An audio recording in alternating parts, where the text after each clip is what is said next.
Saudações, pessoas! Eu sou o Wallace, mas pode me chamar de Wal. Neste vídeo, vamos falar um pouco sobre aliens.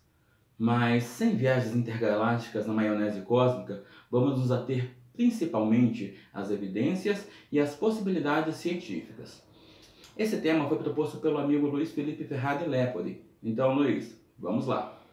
Bem, para falar de evidências, é quase que impossível não citar o trabalho do arqueólogo suíço Erich von Däniken, que vai publicar em 1963 o livro Eram os Deuses Astronautas? Nesse livro, Erich vai localizar em várias culturas, em todos os continentes praticamente, evidências da presença de seres de outro mundo no nosso mundo, né? Como, por exemplo, nessa fotografia tirada numa pirâmide egípcia, nós podemos identificar alguns desenhos que não são comuns à época. Por exemplo, algo semelhante a um helicóptero ou a um disco voador ou um caça moderno, um caça de combate moderno. Nós vamos ver também algumas gravuras como seres dentro de algo que nos lembra muito os ônibus espaciais utilizados nas missões modernas. Nós podemos localizar aqui no continente sul-americano, na Colômbia, artefatos de ouro que representam, para aqueles mais conservadores, pássaros ou peixes, mas que são muito semelhantes aos aviões que nós temos atualmente. Numa outra imagem, nós vamos encontrar em Palenque, no México, uma representação de alguém dentro de uma cápsula ou uma nave, inclusive com os controles, segurando os controles e com a fumaça e as explosões que normalmente se localizam atrás. Nessa outra imagem, nós podemos ver numa pintura rupestre na Itália, seres com algo que lembra muito um capacete, utilizando instrumentos que foram representados dessa forma, mas que certamente eram instrumentos muito mais tecnológicos do que eles tinham na época. E como não falar dos Anunnaki, que para os povos da Mesopotâmia eram como deuses que vinham do céu em carruagens ou em embarcações, coisas do tipo. Bem, como nós podemos entender melhor essa teoria do Erich von Däniken acerca dos alienígenas? Eu gosto muito das teorias do linguista búlgaro Tzvetan Todorov, que escreveu o livro A Conquista da América, A Questão do Outro, né, no qual ele vai dizer, basicamente, que os povos nativos não viram os europeus chegarem, não viram as naus chegarem, simplesmente porque eles não tinham noção do que era o povo europeu ou o que eram as naus. Então eles viram algo chegar.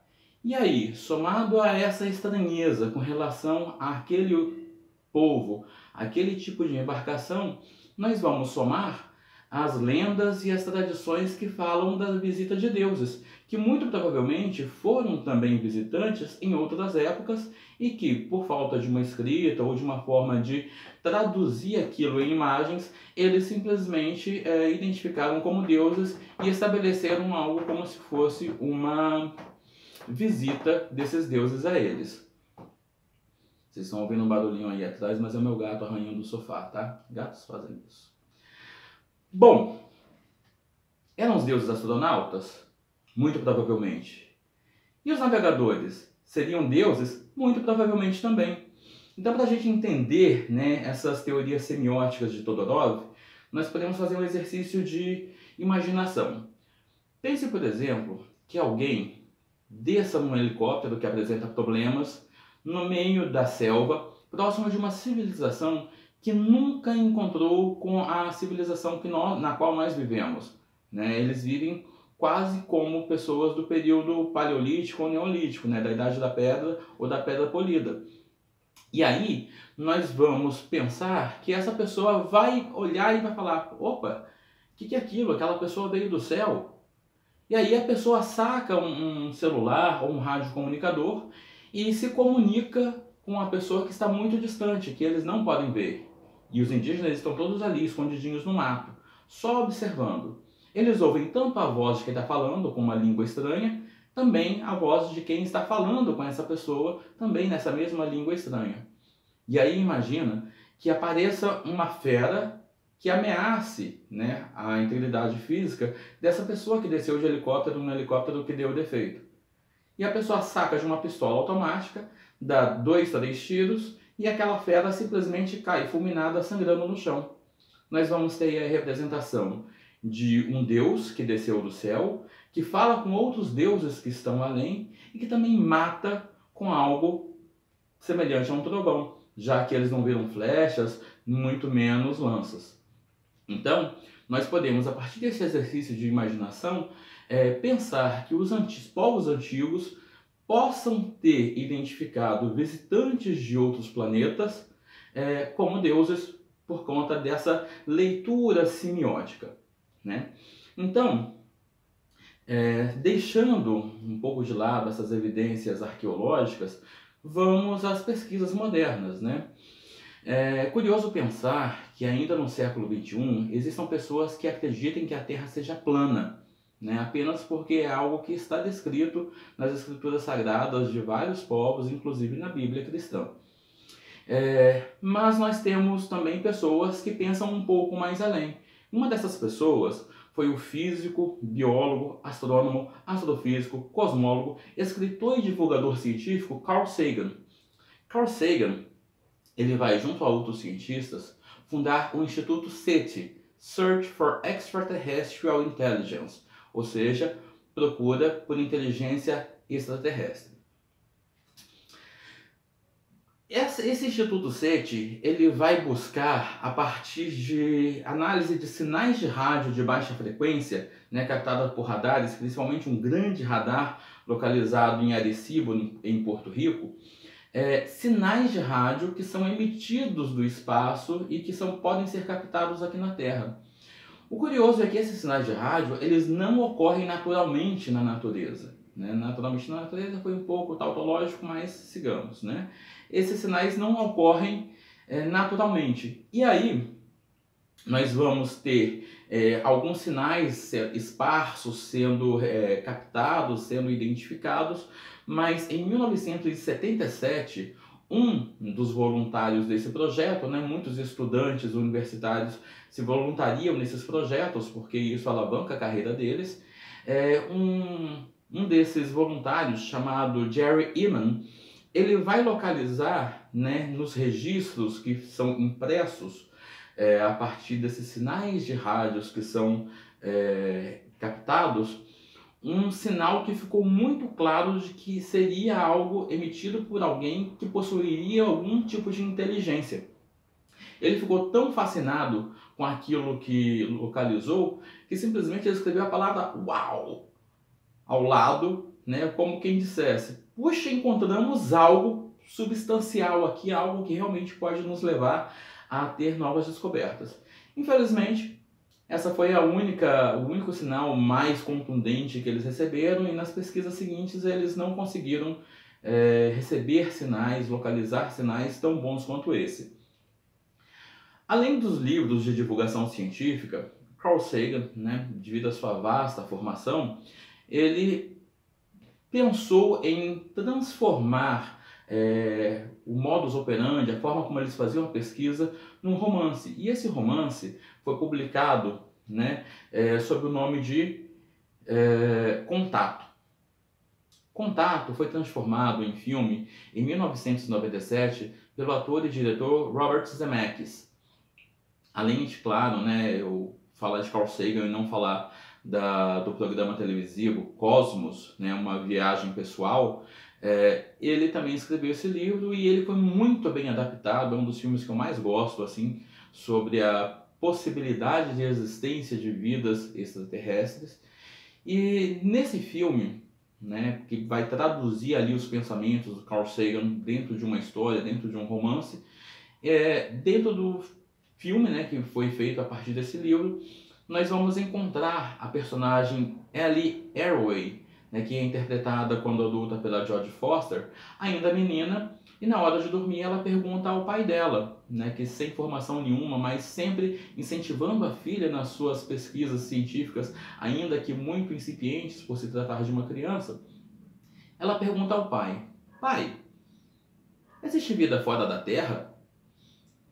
E o pai da Ellie vai dizer para ela: sabe, estrelinha, não sei, mas quer saber? Se só existisse vida na Terra, o universo seria um grande desperdício de espaço. É uma questão de lógica, né?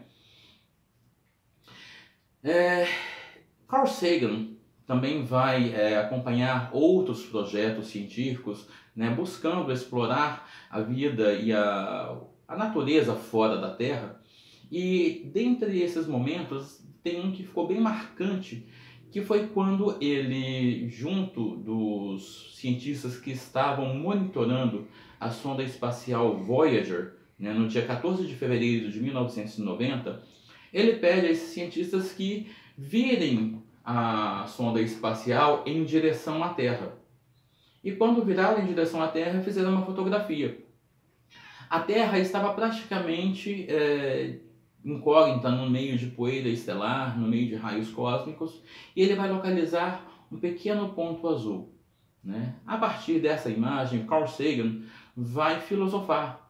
Ele vai chamar, né, de um pálido ponto azul, vai escrever um texto e vai narrar um vídeo que é facilmente localizado. Eu vou deixar aqui na descrição desse vídeo o vídeo para um pálido ponto azul. E ele vai dizer o seguinte: olha, tá vendo esse pontinho azul? Ele é insignificante no meio do nosso sistema solar, mais insignificante ainda nesse vasto universo cujas fronteiras desconhecemos.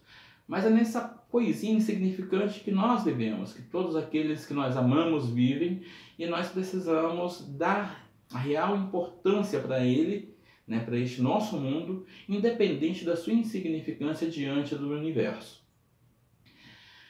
Bom, mais recentemente, no ano em que esse vídeo está sendo gravado, né, em 2020, no mês de maio, o Pentágono, que é a sede da Defesa Nacional norte-americana, vai emitir um comunicado acerca de algumas imagens que foram publicadas sobre caças da Força Aérea Americana perseguindo objetos voadores não identificados. Eles vão dizer simplesmente o seguinte: olha, diante de tudo aquilo que nós temos de tecnologia e de serviços de inteligência, nós não sabemos que raios é isso. Nós temos uma noção de que é algo que provavelmente não é terrestre. Então, mesmo diante de todas essas evidências, muitas pessoas ainda negam a possibilidade da existência de vida extraterrestre. Bom, e no Brasil?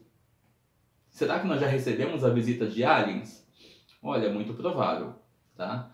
Tanto que entre 1977 e 1978, nós tivemos aqui no Brasil a chamada Operação Prato.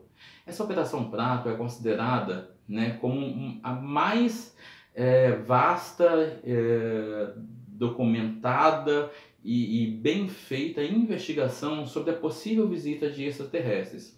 Aconteceu, né, entre a Baixada Maranhense até a divisa com o estado do Pará, na região do Rio Gurupi, alguns avistamentos de objetos voadores não identificados e, inclusive, algumas pessoas foram feridas por raios emitidos por esses objetos voadores, né? Eles até chamavam esses objetos de chupa-chupa, porque eles tinham a sensação de que eles estavam tendo o seu sangue chupado. Bom, você pode encontrar uma série de documentos, né, no site operaçãoprato.com/documentos-oficiais. Eu vou deixar o link aqui na descrição deste vídeo, né? E é interessante saber que entre 1991, quando houve um real vazamento, um substancial vazamento de informações, até 2009, muitos outros documentos foram liberados, certo? Tanto pela Força Aérea Brasileira, quanto pelo Gabinete de Segurança Institucional da Presidência da República. Bom, graças a esses grupos de estudo ufológicos, esses documentos estão abertos, né, à análise pública. Como não falar de aliens extraterrestres sem citar o caso do ET de Varginha, que sacudiu o Brasil em 1996, inclusive com muitas teorias da conspiração sobre o ocultamento do cadáver deste ET que surgiu. Mas, como eu disse, o nosso objetivo não é entrar nas teorias conspiratórias, mas pensar né, com a mente um pouco mais aberta acerca das evidências e das possibilidades científicas. E você? Você acredita na existência de aliens? Acredita na existência de vida extraterrestre? Deixe nos comentários, vamos interagir, né?